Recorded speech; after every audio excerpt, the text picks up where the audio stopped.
నూజివీడు అనగానే గుర్తొచ్చేది బ్రహ్మాండమైన మామిడి పళ్ళు గుర్తొస్తాయి. నూజివీడు పళ్ళు. ఇప్పుడే ఒక ఆడబిడ్డ ఒక ఎంఎస్ఎంఈ తీసుకొచ్చారు. ఒక చిన్న విషయం, ఏదైతే మామిడి పండ్లు కవర్లో పెట్టగలిగితే మామూలుగా ఎకరా 30,000 వస్తే ఆ పళ్ళు కానీ ఆ కవర్లో పెట్టి కానీ ప్రొటెక్షన్ ఇస్తే 1,30,000 ఎకరాకు వస్తుంది. ఇది చాలదు, ఇంకా నియోజకవర్గం వెనుకబడి ఉంది. మెట్ట ప్రాంతం అన్ని జిల్లాలో కూడా వెనుకబడి ఉంది.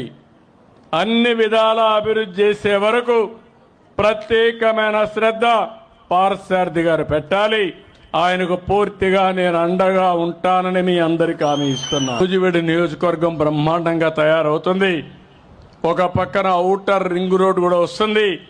మీ ఊరు పక్కనే అమరావతికి రోడ్డు వస్తుంది.